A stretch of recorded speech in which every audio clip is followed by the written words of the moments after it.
ఇది ఇట్లుంటే మీరు అంటున్నారు ఇక్కడ 2 ఏళ్ల పాలన కుట్టుబడింది అని చెప్పేసి మీరు చెప్తుంటే, కాంగ్రెస్ నాయకులు, ముఖ్యమంత్రి ఎంతో అభివృద్ధి చేసినాం కాబట్టే స్థానిక సంస్థల ఎన్నికలలో అంటే పంచాయతీ ఎన్నికలు నడుస్తున్నాయి. ఇప్పుడు ప్రెజెంట్ రెండో విడత నిన్నతో కంప్లీటెడ్.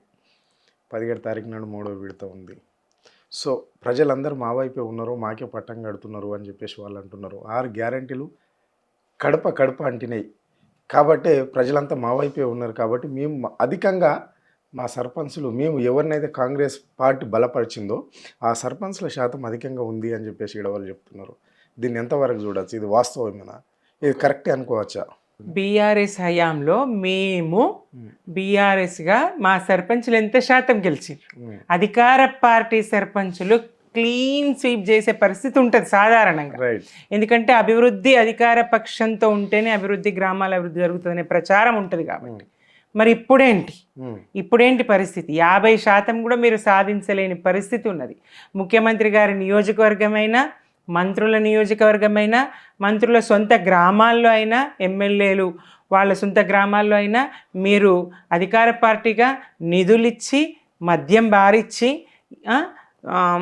వేలం పాటలు పాడి, ప్రజాస్వామ్యాన్ని పరిహాసం చేస్తూ వేలం పాటలు పాడి యునానిమస్ పేరుతోని మీరు మలుపుకోవాలని చూసినా కాంగ్రెస్ పార్టీగా మీకు ఏ శాతం దక్కిందో దీన్ని బట్టే ప్రజల్లో, పల్లెల్లో కాంగ్రెస్ పాలన పట్ల ఎంత విముఖత ఉన్నది, ఎంత వ్యతిరేకత ఉన్నది, మీది ఎంత ప్రజా వ్యతిరేక పాలన అనేది స్పష్టమవుతా ఉంది కదా కాంగ్రెస్కి. అది చూడాలి కదా. రైట్, మీరు అన్నట్లుగానే ప్రజాప్రతినిధులు అని చెప్పారు కదా. అంటే కాంగ్రెస్కు సంబంధించిన ఎమ్మెల్యేలే కావచ్చు, ఎంపీలు కావచ్చు, మంత్రులే కావచ్చు, వాళ్ళ గ్రామాలలో ఎక్కడన్నా బీఆర్ఎస్ పార్టీ ఏమన్నా గెలిచిందా? అలా గ్రామాలలో అన్ని చోట్ల గెలిచింది, చాలా చోట్ల గెలిచింది. ఉప ముఖ్యమంత్రి గారి సొంత ఊరిలో, ఎమ్మెల్యేల సొంత కవంపల్లి వాళ్ళ సొంత ఊరిలో 5వ స్థానం 6వ స్థానం. ఆమె రేవంత్ రెడ్డి గారు చెప్పిండ్రని ఆ ఇందిరమ్మ చీర కట్టుకొని ఎమ్మెల్యే గారి భార్య, ఎమ్మెల్యే గారు వెళ్ళి ఓటేసిన 5వ స్థానానికి ఆ అభ్యర్థి పోయింది. ఎమ్మెల్యేల ఊర్లలో అయినా, మంత్రుల ఊర్లలో అయినా బీఆర్ఎస్ గెలిచింది. ఇంకొకటి, ఇక్కడ ఎంత ఓట్ చోరీ జరుగుతూ ఉంటే గ్రామ పంచాయతీ స్థాయిలో ఓట్ చోరీ చేసే దౌర్భాగ్యం ఏంటి? నల్గొండ జిల్లా చిట్యాల మండలం చీమలకుర్తి గ్రామంలో ఆ ఓట్లు, బీఆర్ఎస్ బలపరిచిన అభ్యర్థి ఓట్లు మురుగు కాలువలో దొరుకుతాయి. దీన్ని బట్టి అర్థం చేసుకోవచ్చు కదా. ఇక్కడ ఓట్ చోరీ, మొన్న జూబ్లీలో 20,000 పైచిలుకు బోగస్ ఓట్లు ఉన్నాయని ఆధారాలతో సహా మా ఎన్నికల అధికారికి ఫిర్యాదు చేయడం జరిగింది మా BRS party working president KTR గారు. స్వయంగా అభ్యర్థి తమ్ముడికే 3 ఓట్లు ఉన్నాయని చూపించడం కూడా జరిగింది ఆధారాలతో సహా.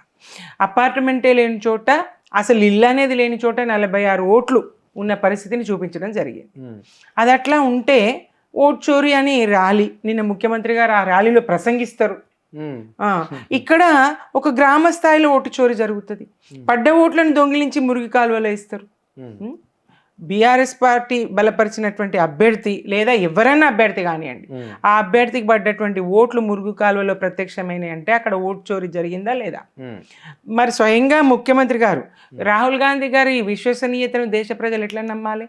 అధికారంలో ఉన్నది 3 రాష్ట్రాల్లో కాంగ్రెస్, ఆ 3 రాష్ట్రాల్లో ఒకటి తెలంగాణ. ఆ తెలంగాణలో కాంగ్రెస్ పార్టీ, రాహుల్ గాంధీ గారు ఏం చేశారు? ఎవరిని గద్దె మీద కూర్చోబెట్టారు? ఓట్ చోరీనే కదా. ఓట్ చోరీనే గద్దె మీద కూర్చోబెట్టి ఓట్ చోరీ గద్దె చోడు నినాదం తీసుకొని దేశవ్యాప్త పర్యటనలు చేస్తారు, ప్రచారం చేస్తారు. ఆ ప్రచార వేదిక మీద ఈ ఓట్ చోరీ పోయి మాట్లాడతారు. ఇక ఇంతకన్నా హాస్యాస్పదం ప్రజాస్వామ్యంలో ఇంకోటి ఉంటుందా? రాహుల్ గాంధీ గారి జన్మల ప్రధానమంత్రి అవుతారా? వాళ్ళు చెప్పేది ఏంది, చేసేదేంది? ఏది వాళ్ళ చిత్తశుద్ధి? ప్రజలకు అర్థం కాదా? ఇక్కడ 42% బీసీలకు రిజర్వేషన్లు అమలు జరుగుతున్నదని బీహార్లో పోయి చెప్తారు రాహుల్ గాంధీ గారు. ఏది నిజాయితీ? ఏది ప్రజలకు అర్థం కాదా?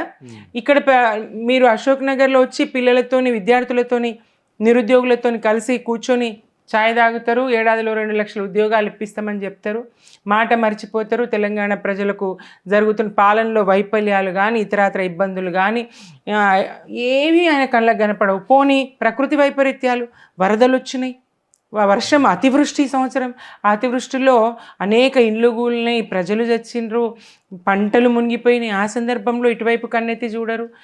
రాష్ట్రానికి ఏ సమస్య వచ్చినా రాహుల్ గాంధీ గారు ముఖం కూడా చూపించలేరు. ఇవాళ ఆట చూడ్డానికి వస్తారు, ఫుట్బాల్ ఆట చూడ్డానికి మేస్త్రి మెస్సీ ఈ ఆట చూడ్డానికి వస్తారు. ఇది ఎక్కడి ఇది తెలంగాణ ప్రజల పట్ల ఇదేనా మీ చిత్తశుద్ధి? రాహుల్ గాంధీ గారు బాధ్యత ఇదేనా? రాష్ట్ర వ్యాప్తంగా ఇక్కడ గ్రామ పంచాయతీ ఎన్నికలు జరుగుతాయి. ఇక్కడ మీరు అన్నట్లుగా మ్యాచ్ జరిగింది. అంటే దాదాపుగా 12,800 చిల్లర గ్రామ పంచాయతీలు ఉంటే దాదాపుగా 75% నిన్నటితో ముగిసింది. ఇంకా 25% మాత్రమే ఉంది మూడో విడత. ఇట్లా విడతలుగా పెట్టడానికి ప్రధాన కారణం ఏంటి? గతంలో ఎప్పుడన్నా ఈ రాష్ట్రంలో అట్లా విడతలుగా గ్రామ పంచాయతీ ఎన్నికలు పెట్టవలసిన అవసరం వచ్చిందా? పెట్టిర్రా ఇక్కడ ఎన్నికల అధికారులు సౌలభ్యం కోసం ఇట్లా విడతల వారీగా పెట్టినా ఇదేం కాదు, కానీ ఎన్నిక ఎలా జరుగుతుంది అనేదే ప్రధానం. ఏకగ్రీవాల ముసుగులో వేలం పాటలు పాడి ఆ ఏకగ్రీవాలు కూడా తమ ఖాతాలోనే వేసుకొని అనుకూల మీడియాలో కాంగ్రెస్కి ఇంత శాతం అని డాంబికాలు ప్రచారాలు చేసుకునేటువంటి పరిస్థితులు. మీడియా అంతా అటువైపు పచ్చ మీడియా, బాబు గారి కనుసన్నలో నడిచే మీడియా అంతా వాళ్ళ మీడియా ద్వారా ప్రచారం చేసుకోవడం అయితే ఇది ఖచ్చితంగా ఇది. అంటే ఇక్కడ మరి మీరు అన్నట్లుగానే బీఆర్ఎస్ సీట్లు చూపించడం లేదు అని చెప్పేసి కొంతమంది మేధావులు అంటున్నారు. అంటే ఇక్కడ బీజేపీ కూడా ఉంది, బీజేపీకి కూడా బాగానే గెలుచుకుంటుంది అక్కడక్కడ ఆహా జిల్లాలల్లో అని చెప్పేసి ఇక్కడ చెప్తున్నారు. మళ్ళీ ఇతరులు కూడా ఒరావరిగా ఉన్నారు, పోటీలో ఉన్నారు, బాగానే గెలుస్తున్నారు అంటున్నారు. మరి కేవలం బీఆర్ఎస్ను కాంగ్రెస్ను మధ్యలో ఎందుకు చూపెట్టవలసి వస్తుంది ఈ మీడియా కూడా? ఎందుకు మరి?